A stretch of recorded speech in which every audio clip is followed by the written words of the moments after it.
মন যদি দিতে হয় নবীকে দিও, ভালো যদি বাসতে হয় নবীকে বাসো। মন যদি দিতে হয় নবীকে দিও, ভালো যদি বাসতে হয় নবীকে। আহা সারা জীবন কেঁদেছিলেন এই যে দুনিয়ায়, সারা জীবন কেঁদেছিলেন এই যে দুনিয়ায়। এখন শুয়ে কাঁদেন আপন রওজায়। সেই নবীজির মোহাব্বতে মিলাদ পড়িও, মন যদি দিতে হয় নবীকে দিও, ভালো যদি বাসতে হয় নবীকে। আহা পুলসিরাতের পারে নবী দাঁড়িয়ে থাকবেন, আহা পুলসিরাতের পারে নবী দাঁড়িয়ে থাকবেন। আহা মিলাদ পড়া উম্মতগণকে পাক করবেন, জোরে বলুন। আহা পুলসিরাতের পারে নবী দাঁড়িয়ে থাকবেন, আহা মিলাদ পড়া উম্মতগণকে পার করবেন।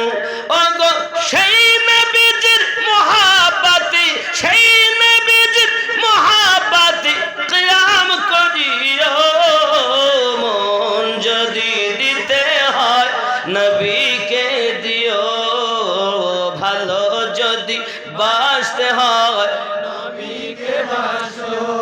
আহা হাসরের ময়দানে নবী থাকিবেন সেজদা, আমার এতিম উম্মত যেন জান্নাত পেয়ে যায়। মা হবে না, বাপ হবে না, বন্ধু হবে না, স্ত্রী হবে না, সন্তান হবে না। নবী বলবেন আহা হাসরের ময়দানে নবী থাকিবেন সেজদায়, আমার এতিম উম্মত যেন জান্নাত পেয়ে যায়।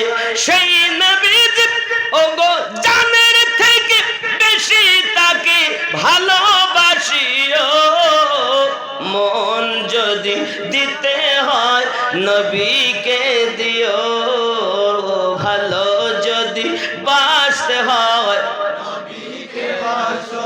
ও জওয়ান যুবকেরা, সাহাবী রাসূল বলেন হুজুর আমরা যাওয়ার জন্য আসিনি গো নবী, আমরা যাব না, আমরা আপনার কদমে জীবন কুরবান করে দেব। আমার নবী পাক সাল্লাল্লাহু আলাইহি ওয়াসাল্লাম বলেন তাই যদি হয়, তাই যদি তোমাদের চিন্তা ভাবনা হয় তবে আপনারা বসুন। আমার প্রিয় নবীজি ওই যুদ্ধের জন্য সেনাপতি নিযুক্ত করছেন। সেনাপতি, সেনাপতি বোঝেন তো, নায়ক, নায়ক যুদ্ধের নায়ক। যে কোনো যুদ্ধে আপনার এই যে জালসা করলেন, এই জালসার সভাপতি কজন হবে? সভাপতি কজন হবে? একজন হবে নাকি বলে? যুদ্ধ পরিচালনাকারী নায়ক কয়জন হবে? একজন হবে। দিলে হবে দুই এক ঢোক, এক থেকে দুইবার হবে, একটু একটু করে, একটু গলা গরম হলে ভালো লাগবে। কথা কি বোঝা যাচ্ছে আমার? আচ্ছা আমার কথা বুঝতে অসুবিধা হচ্ছে না তো? আব্বাজি আমার সোনামানিকেরা, প্রিয় নবী সাল্লাল্লাহু আলাইহি ওয়াসাল্লাম বলেন ওই যুদ্ধটার নাম হলো মুতার যুদ্ধ। কোন যুদ্ধ? ইসলাম ইতিহাস আপনি খুলুন, সহিহ হাদিস আপনি খুলুন, এই মুতার যুদ্ধকে আপনি দেখুন। আমাদের ঘরে ছেলেরা মেয়েরা এরা তো সিরিয়াল দেখে, সিনেমা দেখে, ইসলামের ইতিহাস খবর রাখে না। এই যুবক, প্রিয় নবী বললেন আমার পালিত পুত্র যায়েদ বিন হারেস, তুমি হবে ওই মুতার যুদ্ধের প্রথম সেনাপতি, তুমি হবে ওই যুদ্ধের সেনাপতি। কবুল? হায় হায়। রাসূল পাক বললেন আমার পালিত পুত্র যায়েদ বিন হারেস যখন শহীদ হয়ে যাবে, 2 নম্বরে সেনাপতি হবে যিনি, হে বাবাজি আমার ভালো করে বুঝুন, জাফর বিন আবু তালিব। জাফর বিন আবু তালিব যখন শহীদ হয়ে যাবে, আব্দুল্লাহ ইবনে রাওয়াহা 3 নাম্বার সেনাপতি নিযুক্ত করে যাবে। আব্দুল্লাহ ইবনে রাওয়াহা যখন শহীদ হয়ে যাবে, হে মুসলমান তোমরা যাকে ইচ্ছা সেনাপতি নিযুক্ত করে নেবে। আব্বাজি আমার বোঝা যাচ্ছে যুদ্ধ এখনো অনুষ্ঠিত হয় নাই, কিন্তু আমার নবী যেন পুরো যুদ্ধের নকশা সামনে তুলে ধরেছে।